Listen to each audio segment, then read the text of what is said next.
Today we have Angel Ribo. Welcome, Angel. Thank you. Thank you very much for having me, Thomas. My pleasure. Would you like to tell the audience a bit about yourself and what you do? Oh, absolutely. Well, I'm originally from Barcelona, although I live in Texas. I've been living here in the Dallas area for the last 10 years. And, in a nutshell, what I do is I help both corporate CEOs and established entrepreneurs to bridge the gap globally for expansion and exposure. I basically use internationalization as strategies to help accelerate the growth of their businesses. That's what I do. And also I have a nonprofit. It's called Wisdom for Kids. And what we do is we help underprivileged kids in Latin America become entrepreneurs using their local resources. So those are basically the two main things I do in my life. Well, on LinkedIn, we've actually had short conversations about that, haven't we? And back and Absolutely. forth. Yeah, I'm very active on LinkedIn. Actually, LinkedIn is I would say the main platform where I conduct my business and my clients' businesses. And actually what I consider myself to be a LinkedIn influencer. Actually, I use my influence to help my clients get their messages and their products and services out to their markets. So yes, exactly. Well, I know from the profile that you are the CEO Confidant, but just in terms of what you do, is it accurate to say that you're a coach, a CEO Well, coach?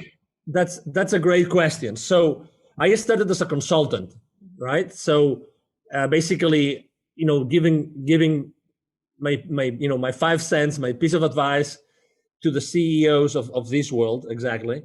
But eventually, I became more of a coach, and not only a business coach, but also, as you said, a CEO coach, in the sense that when you start building trust with your clients, they eventually ask you or ask me, and hey, can you also help me with my position, specifically with the role I have in the company, with my life even.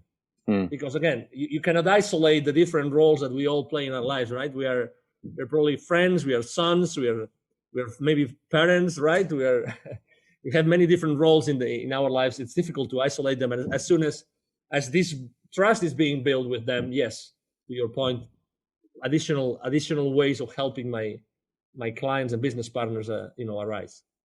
So they might come to you for business help, and then also it might cross over into their personal life. Yes, absolutely, it does very often, exactly. So, what are the common traits of successful CEOs that you have observed?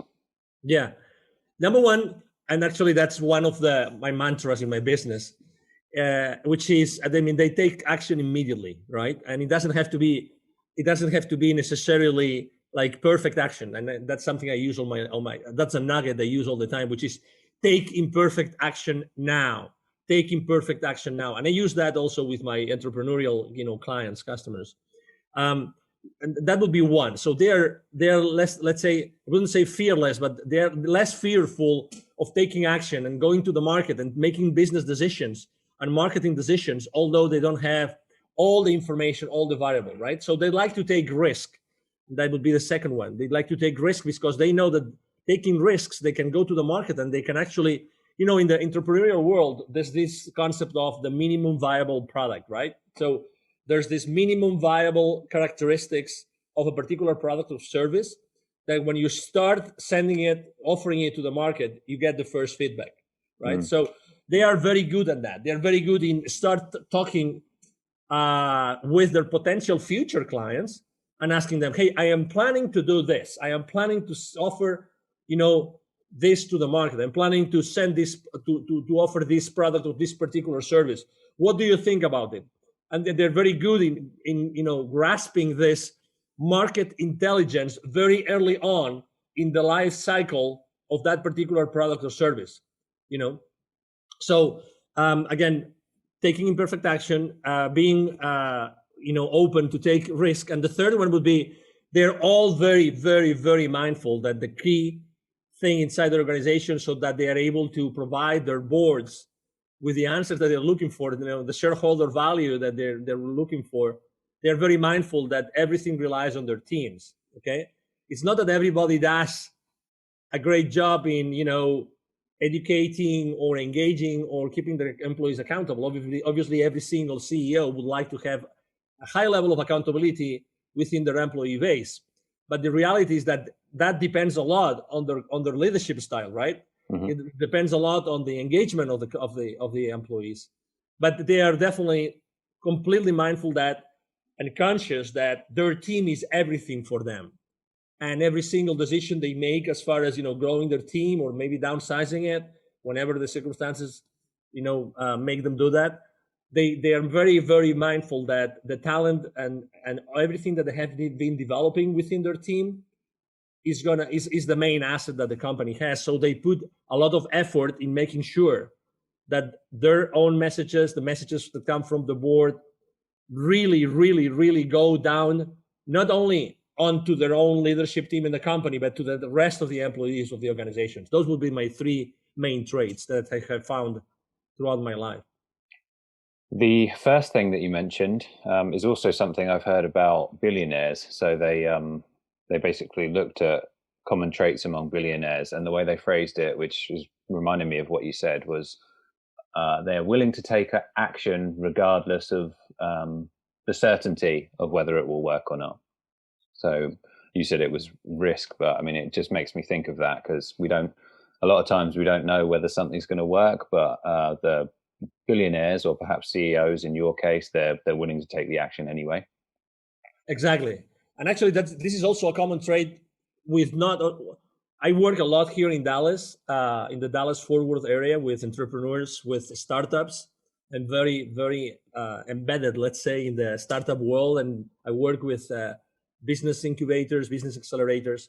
And something that I find in common all the time is that sometimes people say they really want to go to the market early, but they are fearful of going to the market. They are fearful of maybe talking to the market too early because they have this idea and they want to get, hold on to this idea, this concept, and they don't want anybody to know, blah, blah, blah.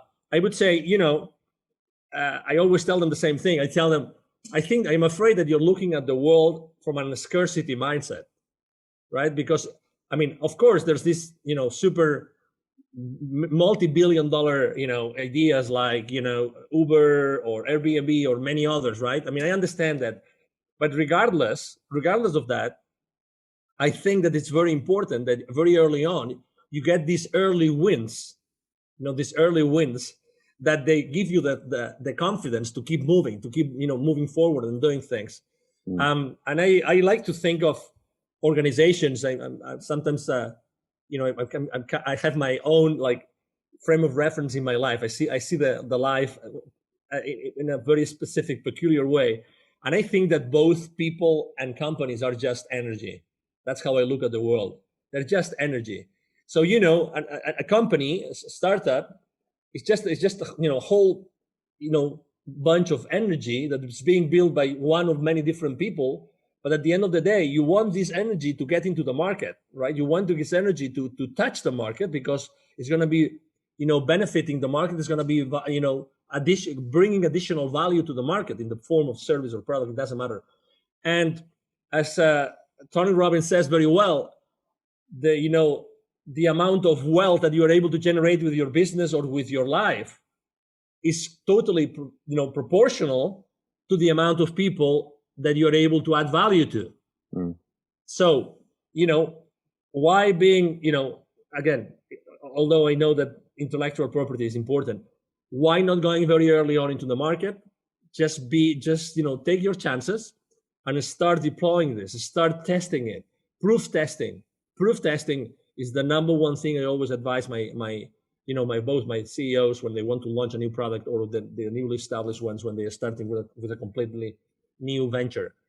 Just don't, those precautions, which I understand come from a mindset of scarcity, and not everybody is in agreement with me, but hey, there's enough business, there's enough needs out there in order to fulfill, as much as you would like to offer to them, literally. And if it's not locally, it's going to be in other areas. That's why I'm very strong on internationalization and going international, going global, because there are a lot of products and services that are not only valuable locally, but in many other areas in the world.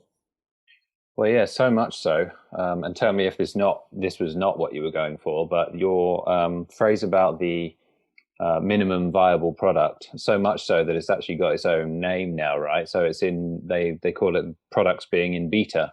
So, we're pushing this out and you're going to be the ones that are testing it, right? Is that kind of what you meant? Yes. It's the concept is exactly is very similar. In the entrepreneurial world, they use this term just because, it's the minimum viable as far as what? Viable as far as you are able to serve a need, right?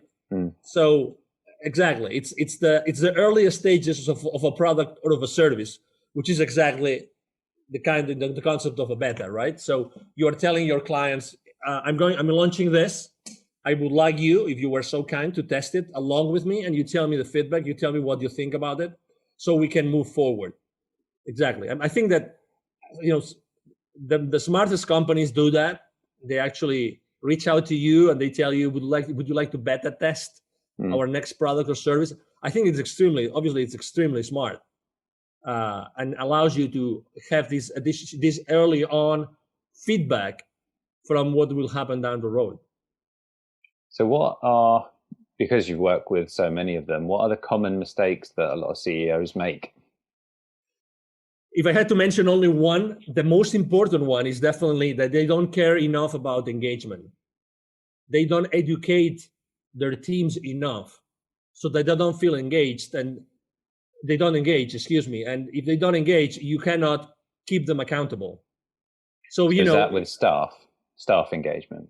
Yes, exactly. That's definitely the one. And as the company grows, one mistake that I see very often is that they stop being the leaders that they were in the beginning when the company started. So they little by little they kind of start building the ivory tower kind of thing, and they forget about they're not so involved and engaged with the rest of the team. I would say that's definitely the number one, let's say, mistake or challenge they have as soon as they start growing, making sure that they give their teams the right education, so that they really feel that, oh my God, I feel empowered. I really understand that we can do this. Because at the end of the day, we do not have to forget. I mean, you have your own business, Thomas, so we don't have to forget that, or we shouldn't forget that we exist because we put an equity, and we want a high return on that equity. We invested in our business. We invest with our time, which is the most valuable thing that we have in our lives, our time. We invest that time and that money, and we want a return. That's why companies exist, to provide the owners, the shareholders, to provide them with a return, right? That's why we exist. And sometimes we forget that, but what if every single employee was fully aware of the financial implications of their business decisions, right? So that's extremely important. And that actually, it's funny because, as you know, it wasn't the case in Europe, and it's not the case here in the US either.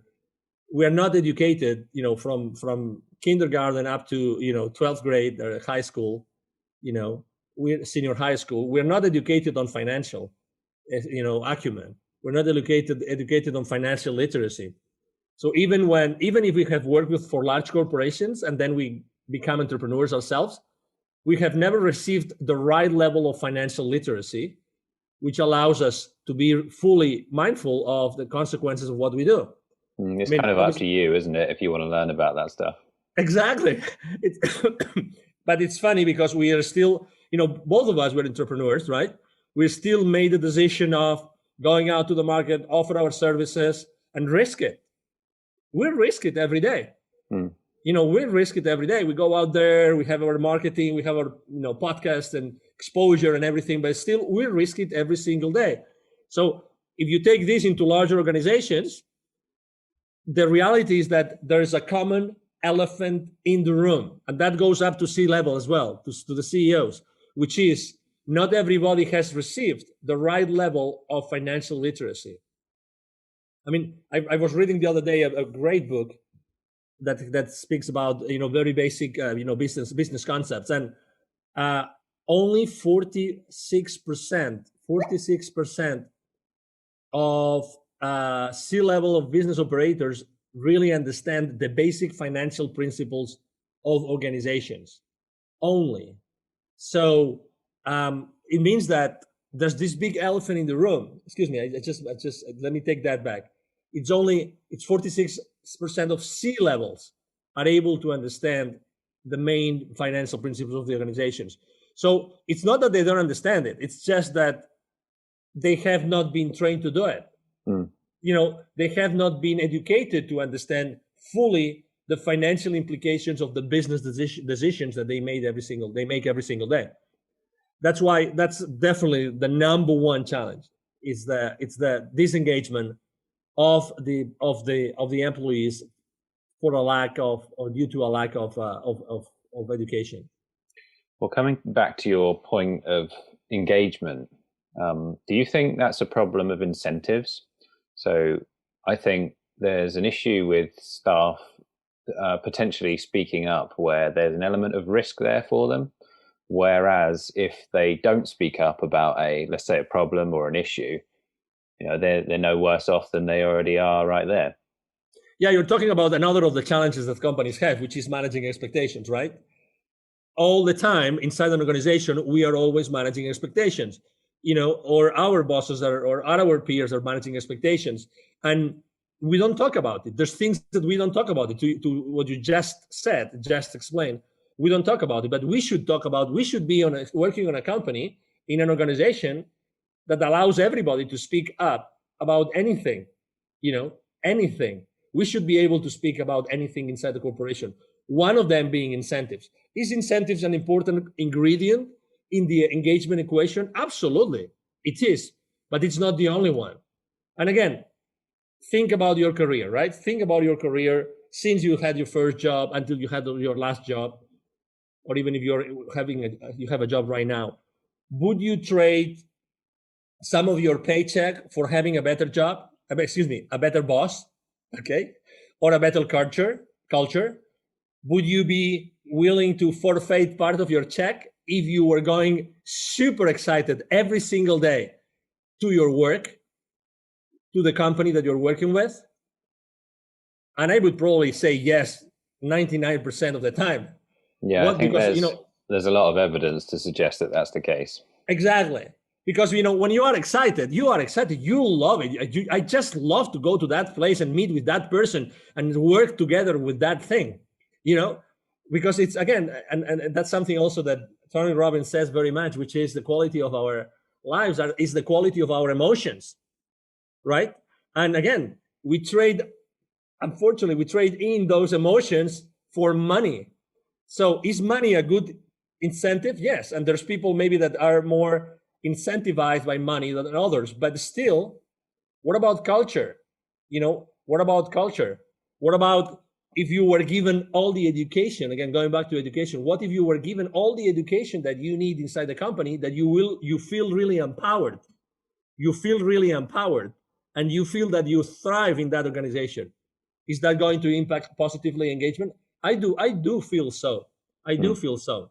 So that's why I believe a lot on, very much on money is important. And again, for me also, money is a matter, is a form of energy, right? Which is good, obviously. And we have to pay our bills, and we want to buy our houses, our boats, our airplanes, whatever that is.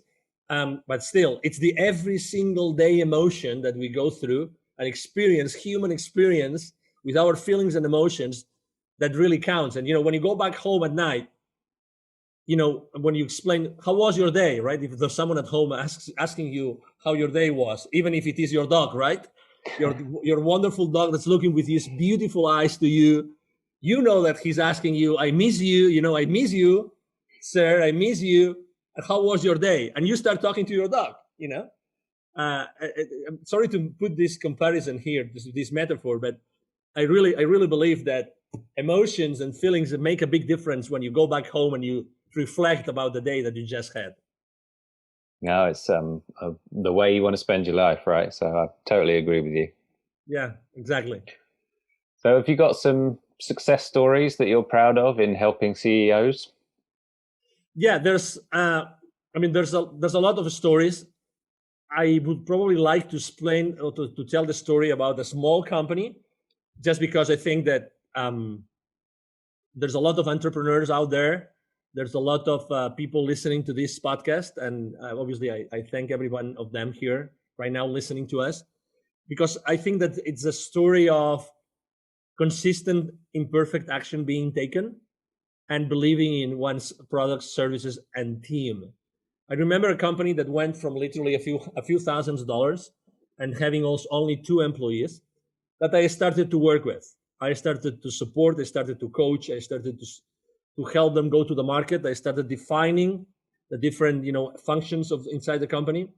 And within 2 years and a half, they were already 43 employees, and they were really, really close to $1.5 million in revenue. I like to explain that story because the owners were very young. Mm. And I remember that I was reluctant to start working with them because they didn't have really that much of an experience. The most important experience that they had was in a very large corporation. It was actually an appliances company, both of them.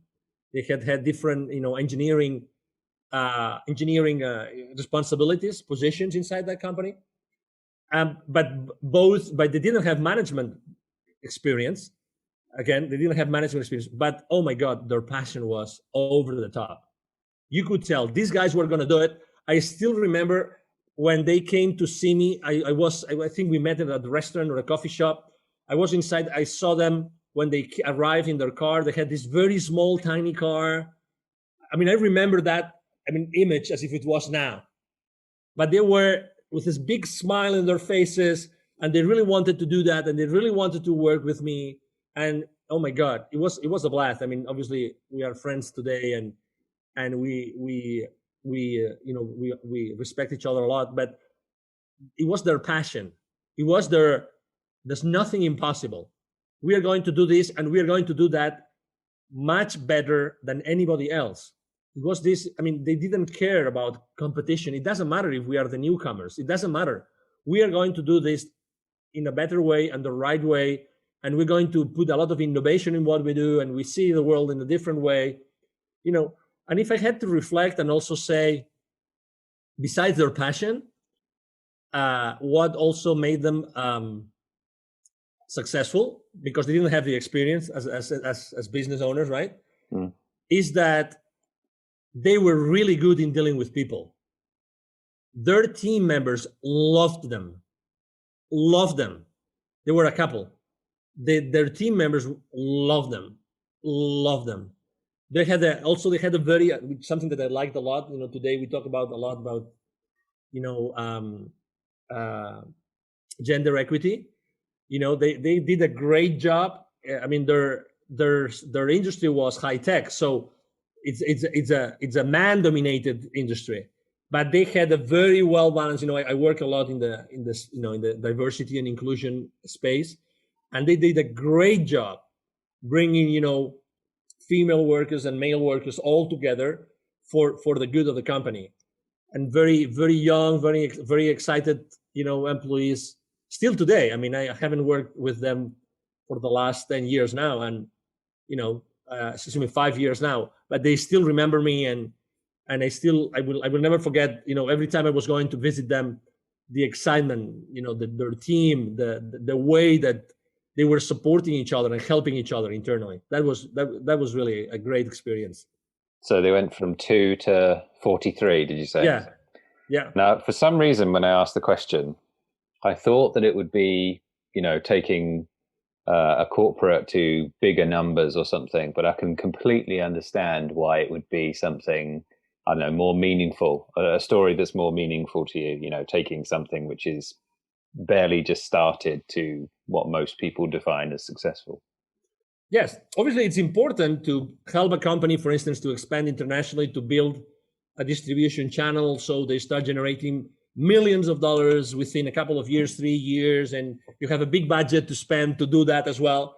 But that's it. I mean, when a large corporation starts doing this, they already have all the checks and balances and everything in place. Obviously, it's a nice story, and we help a lot of people, but it's a completely different environment, right? It's a completely different experience as well. Yeah. Because obviously every single one of these 43 means 43 different families. Yeah, it's more personal, isn't it? Yes, it is. So have you noticed some trends or circumstances where a CEO would commonly reach out to you? Yes. Yeah. Number one, I think that, and I'm going to talk about marketing now, right? I think it all depends on how you market yourself.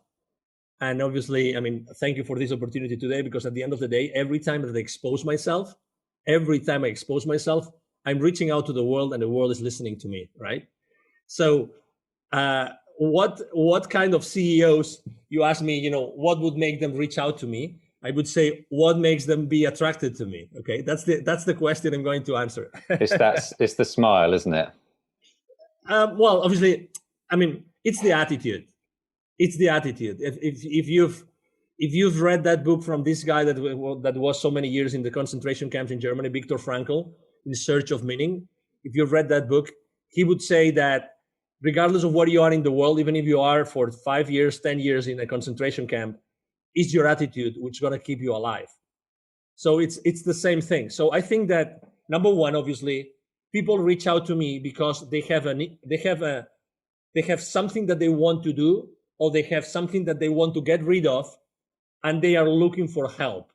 So number one, they are humble enough to ask for help. That's the number one thing. Those CEOs know that they need help, and they think that they could help them, either because of my professional background, or either for the values that I put out there every single time I go out there with any of my marketing strategies, right?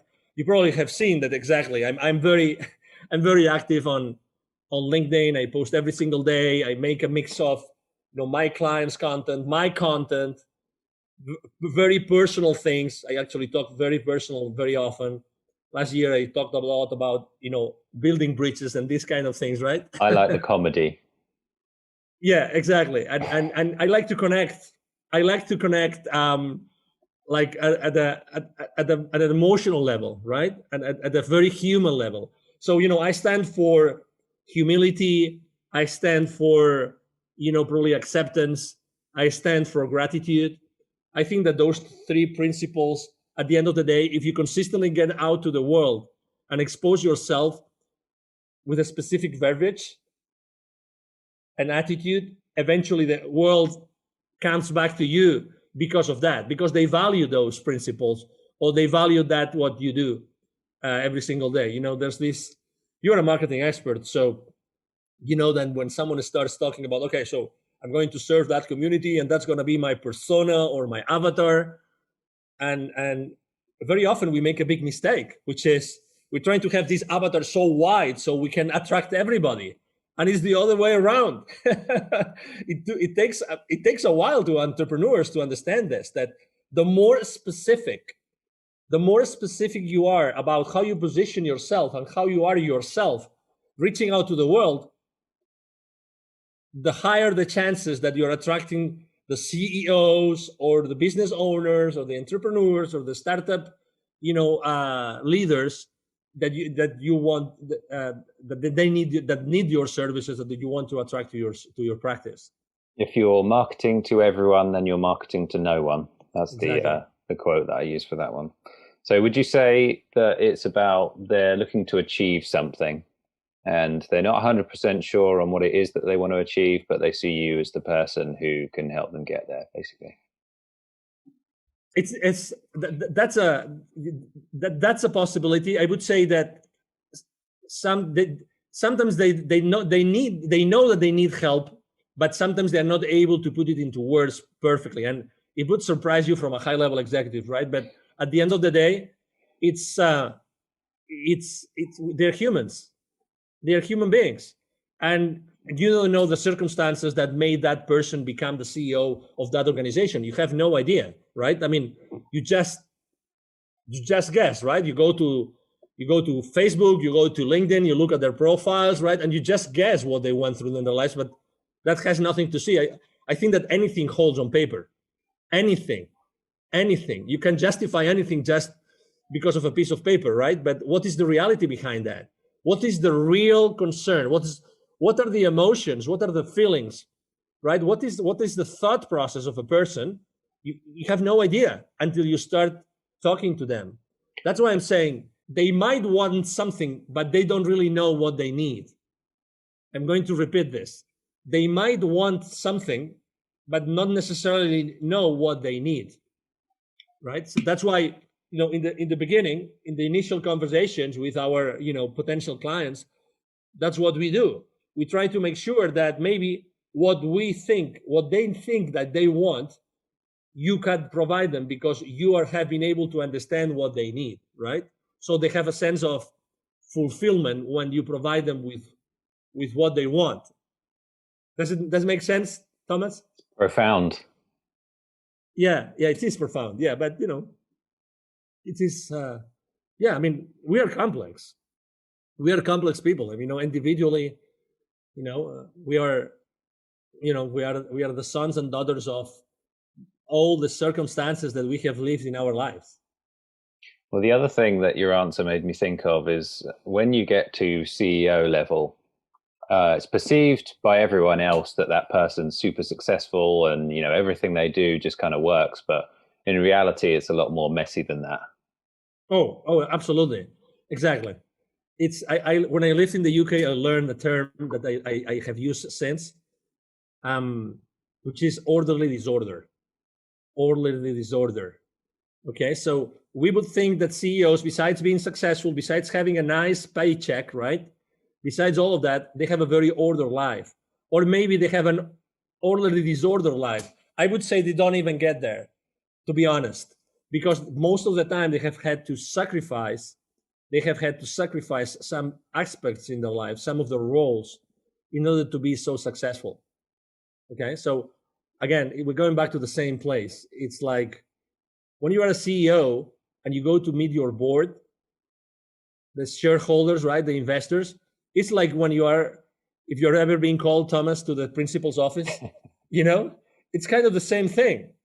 He's still a human being, or she is still a human being. The CEO is a human being, and they have to respond to the commitments that they made the previous quarter or the previous fiscal year, right? Whatever the checks and balances are. But again, they are still human beings, and they have had to sacrifice, because how many hours, is it 168, right? Hours a week. So we have 168 hours a week. So that's how many hours we have, all of us. It doesn't matter if you are the CEO of General Electric or British Aerospace, or you are a small business owner, or you are an employee. It doesn't matter. We all have the same amount of hours. So what do you do? What do you sacrifice? Are you obliged to sacrifice? Probably you are too. You are. So are you at the right company as a CEO? That's another question that sometimes I help CEOs to answer. Are you at the right? I mean, what is the toll that this role of yours is taking into your life? What is the toll? Are you willing to keep on paying that toll every single morning when you get into your car and you're driving towards your office? Is that still enough? Is it still paying off? Are the dividends, are your personal and family dividends enough? And for instance, a family is a good indicator, right? Family, kids, wife. This is a great indicator of someone's life, of someone's quality of life. Because, I mean, obviously not everybody feels compelled to have a family, but the ones that do, very early on, they realize that they want to really live the lives of their kids. Otherwise, someone else is going to be, raising them, excuse me. Yeah. Do you find that asking that question, typically, are they in the right role often, or are they often not in the right role as CEO, or in the right company even? Most of the time they're in the right, they are in the right. Well, they think they are, because, I mean, they have been reinforcing that thought for how many years? How many years did it take to them to be in that place? So can you imagine how strong those neuronal connections? Let's talk about thoughts, right? And beliefs. Considering, the neuroscientists, the people that know much more than me about thoughts and ideas and beliefs, they say that every single idea is a neuronal connection in your brain. The more that connection fires together, it wires together. So imagine someone that has been for their entire lives, firing together those thoughts. I have to do this because I want to reach the summit. I want to reach the summit of my corporate career. I want to do that. I want to do that. So their thoughts are very strong, very strong. So then it's when you ask the right questions is that they start opening themselves and they start valuing and assessing the decisions that they made throughout their lives. And there might be my questions, or there might be maybe some incidences that happen in their kids' lives or in their relatives' lives, or even at their parents' lives. Some people are always very attached to their parents, and sometimes parents obviously they age, they grow older, and sometimes they don't have their kids around or their children around to help them as they age. So yeah, so I think there's always a discovery there. Well, I think that I heard that regarding changing people's minds, the sort of the emotional feeling that people have around changing those beliefs is because in the brain, it's located near the pain center. So it's almost like if I have to change my mind at this point, it's actually going to be painful for me. That's the link that's somehow there. Although I'm no neuroscientist, so that might be completely wrong. Yeah, I don't know about that, but obviously, we are still animals, we are sophisticated animals, and our brain is still, the heritage of this animal kingdom that we originated, initially. And we have to, well, we know that this is, we want to preserve our life, right? That's the main thing. We have this survival instinct, and we still have this survival instinct totally ingrained in our personality, in our character. So a segue into, how did you get into the field of coaching CEOs? How did you start in this?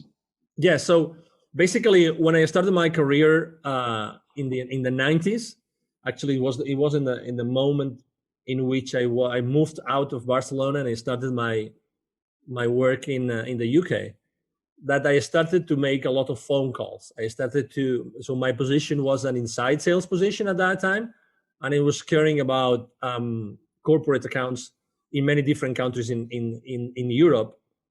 But the phone calls I was making were from the UK. So I started to have systematically over 1,000 conversations every single week. Okay, so I was having a lot of conversations.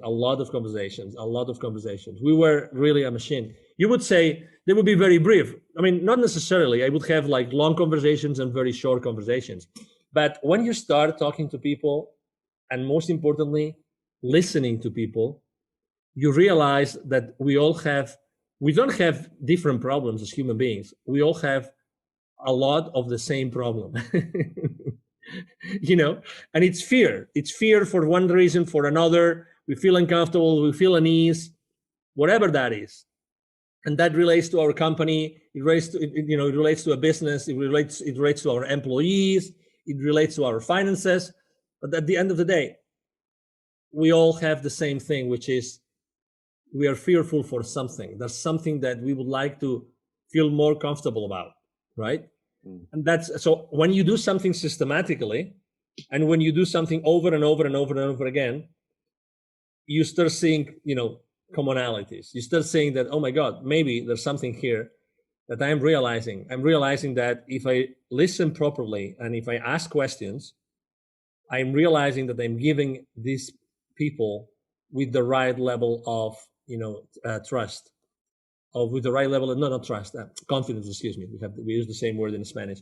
So, and that's when I realized, oh my God, I really can do that. And also something is that I was very good in dealing with gatekeepers. So I would reach out to C-level executives with some frequency. So I realized that, again, these people were, exactly the same way that the people at the bottom. You know, maybe they were more scarce in time. I get that, right? Because they have a lot of things to do in a single day. I get that. But at the end of the day, they're human beings. And the good thing about people at that level is that they don't get any we would say BS in the UK, in the US, right? You understand what I mean? So it's good to have a very direct conversation. Mm-hmm. So they don't, you don't have to go around the bushes. It's great. I love to be direct. I love to be in a conversation in which, we spend 5 minutes and not 30 minutes, or we spend 10 minutes and not, 1 hour. You know what I mean? I like to have a straightforward conversation. So this is the deal. This is what I would like to do. This is what I would like to accomplish, blah, blah, blah. I like that. Maybe that's the only difference. But to your question again, it's realizing that when you do something consistently, you realize that people really want to be heard. And you are good in listening, and you are good in analyzing what they're saying. That's what got me started. You made a lot of progress in that, and you thought, I can do this. And then what was the steps after that? Well, I have to say that I started to do that while I was in corporate America. So that was part of my role. So even if it was not written in my job description, because coach is like a soft skill to be considered in the job description in a corporate environment, right? But in reality, the people I was working with, and I was throughout my corporate career, I was actually coaching a lot of CEOs, both for growing their businesses and for making buying decisions. So I started to do that consistently. So again, it's like my frame of reference was different. So even though I was always developing business, so like selling, right? Developing businesses for different companies and helping companies develop their businesses, I was always myself on that spot of being a coach. It's like I made the decision myself of being a coach, not only being someone that would be there to tell them you have to do this, this, this, this, and this. And if you don't do this, you're going to fail. And then when we review the sales forecast, no, you didn't do this. You have to do this, this, this, this, and this. It's a decision that you make, right? And I think that, very honestly, Thomas, I think that comes from your upbringing. That comes from your heart. That comes from when you have a relationship with someone. Where does your relationship start from? I think that it's a common denominator in your life, that you start every single relationship from the same place. I really felt like that myself. Honestly, I really felt myself being in that place of, I was always coaching, like asking questions, trying to understand, right? Trying to understand. And I think, again, I connect that very much with my heart, with like listening to my heart's voice, regardless of my degrees, my computer engineering degree, my MBA, regardless. It's like we are human beings, and what can I do to help you? Good answer. I got a list of questions here, and this particular question, there's a context behind it, and that is, I'm sure you've heard the stats before about CEOs working a certain number of minutes per day, the actual productive work that they do. Are you aware of that statistic at all? No, I'm not. I think it's, in a working day, in a normal average working day, they get, I'm fudging the numbers a bit, but it's like an hour and 20 minutes of actual solid work or whatever it might be. And the question is, what would you say is the activity a CEO does the most? And that's the context for that question. I think it's I would say talking to the rest of the organization, mainly the leadership team, to make sure that the organization is aligned. That would be my number one thing. So it's essentially communication. Yes. Okay, that's very interesting, because it just means that the emphasis on that particular skill is very high then, right? Yes, I think that you have to be a good, again, it's you are the CEO or you are the leader of the organization. Who are you? The CEO or the leader, right? I believe that the real leaders, are the CEOs I work with are the real leaders of the organization. And what are, would you say, are the biggest misconceptions about CEOs? Yeah, the biggest misconceptions is what you mentioned before, which is they're so successful, they're so happy, everything is great, everything works out, they have the perfect life. That would definitely be one of them. I actually have a very interesting example to mention, which is a real, this guy was running a multi-thousand employee company in the healthcare sector here in the US. And I will never forget what he was telling me. Actually, we became friends, so I meet with him from time to time, and he always tells me I would sacrifice all my wealth, and so that he made an exit of multi-hundred millions of dollars. He made an exit. So the caliber of his wealth. I would sacrifice all my wealth for having the family that you had. Wow. That's a true story. I would sacrifice all my wealth, all of it, for having the beautiful family that you had. Presumably because in order to become a CEO, you're neglecting the rest of your life, right? Mm-hmm. Yes. And So do you, interestingly enough, he's a people's man. In this case, he's a man. I mean, he gets along with people a lot, but exactly, he sacrificed that part of his life, and it's never too late, right? It's never too late, but there's things that with age they become more complicated. so for people who might be watching this that would want to become a CEO, and they're smart enough to be able to know that that's a problem, what would you say to someone who's essentially trying to have both? Put your priorities right. Put your priorities right.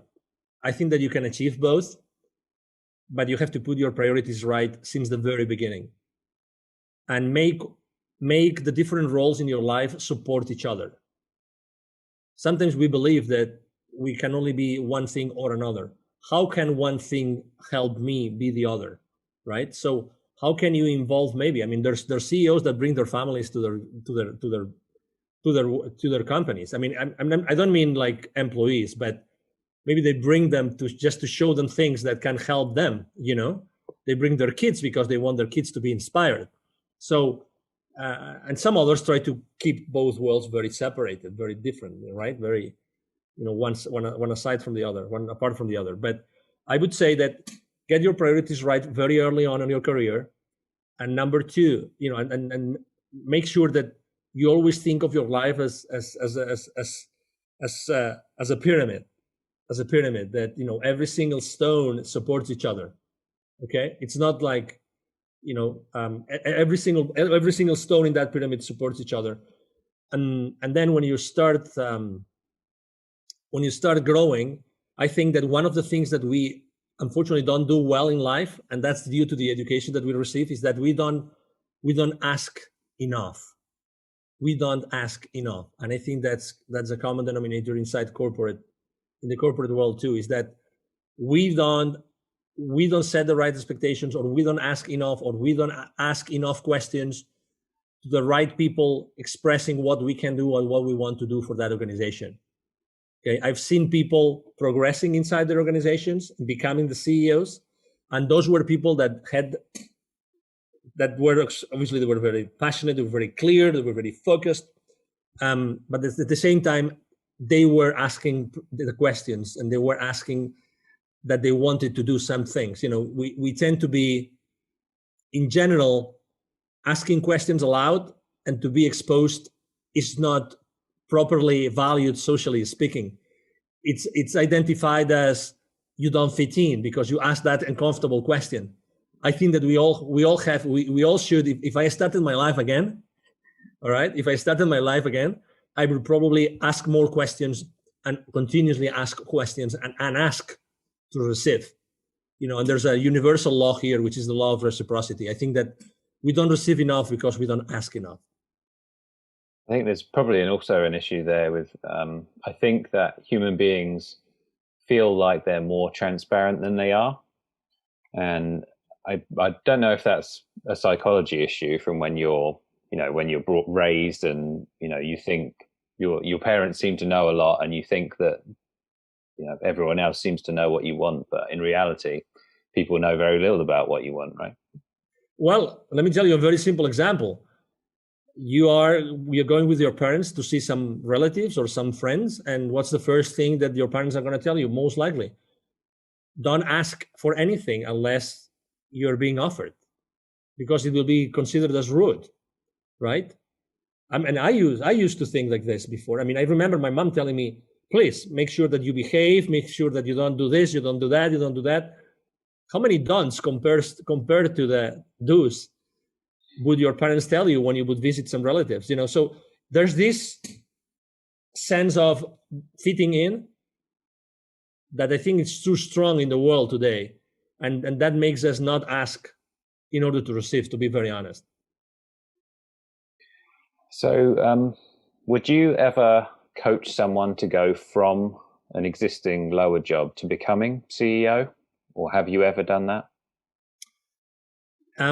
That's a great question. I haven't done that. I've seen people around my clients in the organizations I've been working with, but I haven't personally done it. But would I be able and willing to do it? Yes, because I've been able to help people at different levels of the organization, right? So, but going back to the marketing thing, you have to be very focused on what you do, right? So, could I do that? Could I offer someone to do that? Yes. I have not offered it as a service. I have not publicized it. I haven't, throw it to the world out there. But could I do it? Yes, because So you wouldn't decline it, but you know who your customer is, which is CEOs essentially. Yes. So I wouldn't decline such a request from someone.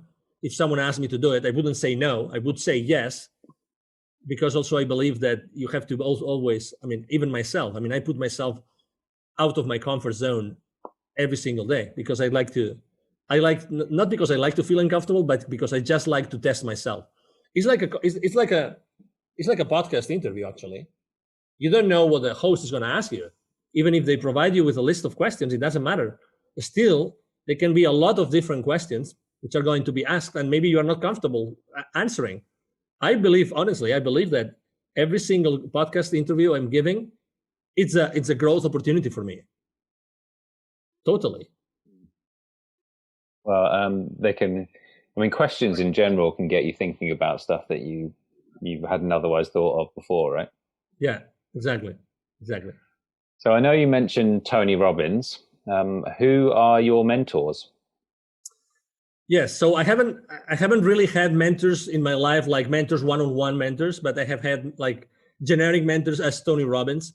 I consider him, maybe I don't consider him a mentor, but I consider him someone that for a couple of years he made a huge impact in my life. It coincided with my relocating from actually Latin America to the US. I went to a Unleash Your Power Within event by Tony Robbins, and it was so intense, and he mentioned several concepts that changed my life forever. So that's one of them. The other one is Dr. Joe Dispenza. He's a neuroscientist. Dr. Joe Dispenza is a public figure as well. He does thousands of people events, and I like a lot because of what I do. I like a lot to study the science behind the behavior of people. I like that a lot. A lot. And then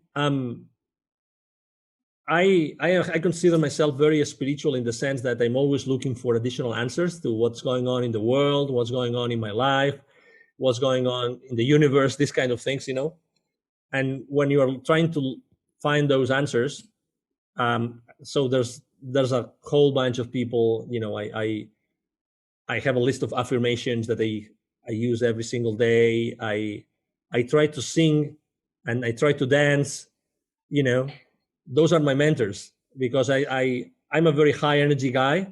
I can be very, very quiet, but at the same time, I'm also, I build myself with additional strength every time I sing or every time I dance. I really, those are activities that feel my human and spiritual side a lot. Well, I like the story about the UPW event. I haven't been to one personally, so it's interesting that you say that. It makes me want to Yeah, go even more. very intense, very, very intense. Can you tell me about when you met Les Brown? Because I'm a fan. Yes, of course. I sit on the board of an organization called Evolutionary Business Council, and I we are basically a group of very highly influential people in the world. We are like almost 600 million people altogether of outreach. And we are only 320 people in that organization, but that's the combined outreach that we have. And we very often invite people like Les Brown, and he's actually a member of the organization. Okay, so we invited him, and we were together in Costa Rica, and we had a blast. We were like 4 or 5 days together. It was a very small event, and we became very close. I mean, we have now common friends, and there's people that in his team, and he is actually I have interviewed him for my activities. I remember one time I did a telethon, like a 22 hour straight of live interviews on Facebook, and one of my interviewees was actually Les Brown. And since that was 4 years ago. That was 4 years ago. You've probably seen the picture online, my picture with him, right? And we've been in contact. I met his son then also as well. I met his daughter. Yeah, he's an extraordinary human being with a great team. I've quoted Les Brown many times, so yeah, I'm a big fan as well. Yeah, but yeah, great story. I've been doing our podcast. I did a little bit of research, and can you tell me about your goal to help 810,000 kids to become entrepreneurs? Yes. So when I started, Wisdom for Kids, basically I started assessing what's the need in Latin America, and the need is very clear. There were 81 million kids in Latin America in 2012, according to UNICEF figures. So I had when I was living in Latin America, I lived in Latin America for 10 years. When I was living in Latin America, I was seeing the poverty all over the place. So when I left corporate America, I decided to start with a couple of friends. I started Wisdom for Kids, which is the foundation that I'm the president of, and I co-founded. And what we do is we help underprivileged kids in Latin America become entrepreneurs using the local resources. So basically, I saw this huge opportunity of helping kids with my entrepreneurship skills and my friends' entrepreneurial skills, and also to connect those worlds, the worlds of the very highly influential people in Latin America I had met when I was coaching, because I coached a lot of people in Latin America, a lot. I lived there for 10 years. And to bring this world down or in connection with the most underprivileged people in the world, which are the kids, right? And then, everything started. So we have held more, we had to stop activities last year, but we have held more than 1,000 families with their kids in different areas, mainly in Mexico, because it's the closest place here to the US. And yeah, it's extremely, it's one of these places in which I recharge my batteries. I get totally knackered because I really work really hard, and I do a lot when I go myself and deliver the training, the workshops, the inspiration that we give those kids. I really empty myself of physical energy, but from a human spiritual energy, I fill up totally by doing that and going to very underprivileged areas and indigenous communities, these kind of things. That's amazing. Congratulations doing Absolutely. that. Thank you. So, one thing I have noticed from your LinkedIn activity is that philanthropy very important to you. Mm-hmm. Yeah, very much.